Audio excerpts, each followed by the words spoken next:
It's Sway in the morning. Only on Shade 45. We have a special guest in the studio with us today.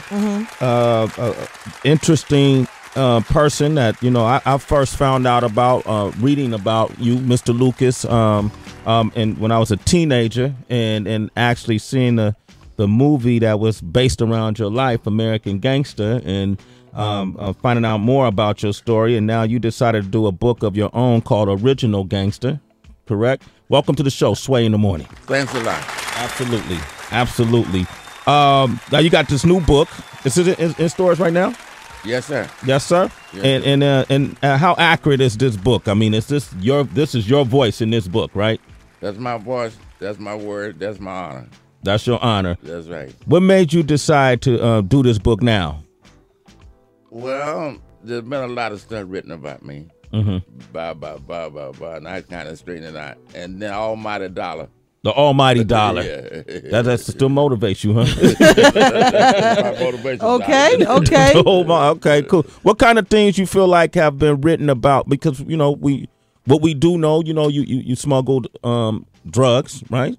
And, you did a lot of criminal activities. Well, you can say this is true. Yes, right? Say, yes. What are some of the things that have been written about you that weren't true?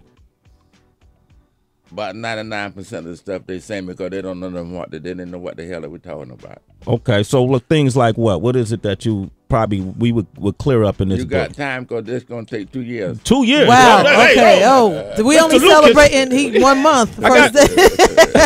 Only got 2 hours left on the show, man. What did you think of the movie? I mean, I've heard you do a lot of interviews about it, but after it's been some time since the movie came out. How close and accurate was the movie to your life? You feel 95% maybe. 95%. Probably 97, 98%.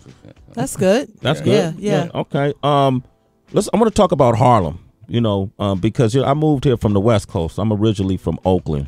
And when I came to New York in 2000, is when I moved here. And oh my God, you're a late comer. I'm a late comer. What was Harlem like? Minus the drug scene, but what was Harlem like? In the 50s and the 60s, and especially in the black community. The 40s, it was 40s, the 50s, the 60s, 70s, and the 80s. I was not there, but them years I'm telling you, but them 30 years was a gold mine. The gold mine, in what way? Any way you want. If you want to make money, everybody had money. It was good fellas. Everybody had money. Everybody was talking. Everybody was doing whatever they had to do, but always money was involved. It was always money involved. Wow. What do you think of Harlem? I'm in Harlem every weekend now.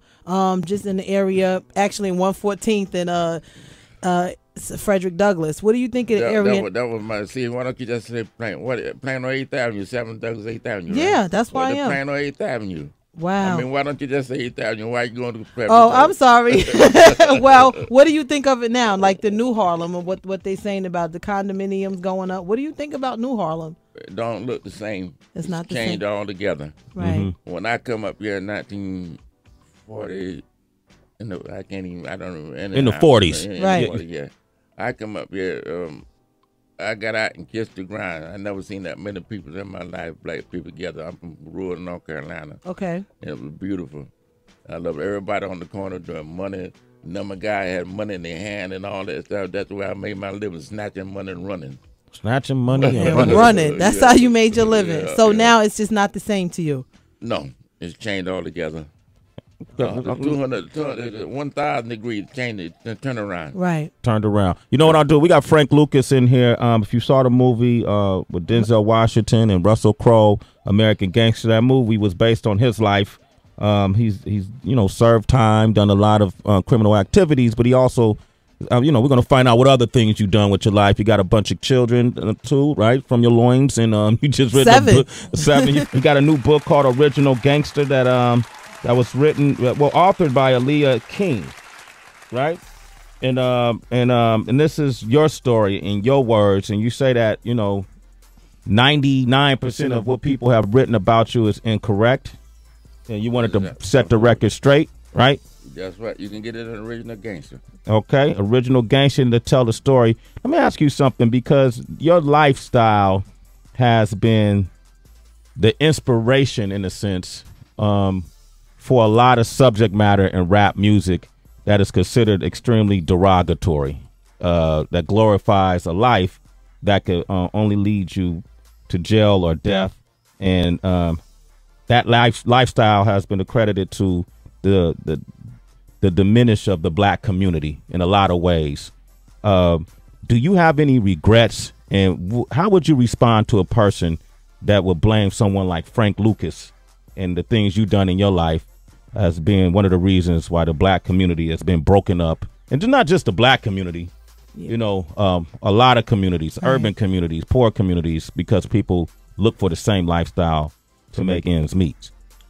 Well, I'm very remorse about what I did. It wasn't a good thing. I should have went another way. But I went on to Wall Street. I could have been Donald Trump. Yeah. But I didn't. I did it that way, and it's a done deal. Ain't nothing I can do about it. But I closed the door on that part of my life and keep on moving. So I can't sit there and cry about it now. It's over. Well, what advice would you give to, like, I swear it's a lot of rappers who lie about their lives, man. Right. They think they're Frank Lucas. All right. And there's a lot of people who aren't in entertainment, you know, who think they're who you were at that time. I mean, you can't tell somebody what to do, but if any information, any words of wisdom you would give to those people who still glorify or live this lifestyle, what would it be? I'm going to tell them like I tell my son right here behind me, Ray. Hey, son, don't do that. Don't pay that guy on the corner with the Rolls Royce or the big Mercedes, the chains around his neck and the pimp nine hat and all that shit. Go straight. Go to school. Get a job. If you got to go to Wall Street and watch the bathroom, do something with your life. You don't want to take the path I took. Mine's been a long, rocky road, a hard road, and I had to be a mother to survive it. But I'm here now. It's over. It's done. I'm going to keep on moving on. Keep on moving on. Okay, Frank Lucas is here with us, being very honest. I appreciate that. 888-SHADE-45. We're going to take your questions. We got Devin from D.C. on the line. You got a question for Mr. Lucas? Yeah, I do. How you doing, Mr. Lucas? Hello, sir. How are you? Doing well, thank you. I really enjoyed the movie, and my question is, well, actually, I wonder if you can elaborate a little bit on your experiences in Vietnam, and you know, how each of your travels there went. You know, was it always smooth? I mean, the movie didn't spend a lot of time, you know, talking about that particular issue, and I wonder if you could do that right now. Thank you. Yes, sir. First of all, I was never in Vietnam. I was in Thailand, and I was up in the Bermuda Triangle in Burma. Never in Vietnam. Not that I know of. If you're talking about the time we got robbed in the jungle with the Viet Cong soldiers, the North Viet Cong soldiers, that's true. And it's true that I got sick out there and almost died in the jungle, and I was very sick out there for a while. They had to stay out there with me for like a week or something like that. That's the story. What was the culture like out there? Weren't you culture shocked? I mean, and were you scared being out there? That's a foreign land. Hell no, I know. But what I'm gonna be scared of? I went over there by myself. I didn't know nobody over there, so I went over there by myself to do what I had to do. If you gotta have some balls. You ain't got no balls. You just. Hey, Mr. Lucas. Yeah, well, he had to correct me about saying Frederick Douglass. You might as well get corrected about having some balls, Sway. I'm saying. I got balls, man. I got balls. Okay. Put your wife with an apron on and go in the kitchen and start the cooking. Okay. Wow. Okay. Okay, you taking it, man. I'm gonna take it out on Ray, not you. All right, all right, we're gonna take some more calls. Nicole, what's your question? How you doing, Mr. Lucas? Good morning, ma'am. I was just going to ask, would you ever, like Sway was saying about how you have rap artists that kind of, you know, mention your name in rap, would you ever take it so far as if a rap artist wanted to have your name to do something like Ricky Ross did with Rick Ross and sue them? Ma'am, I don't. Did you finish? I'm sorry.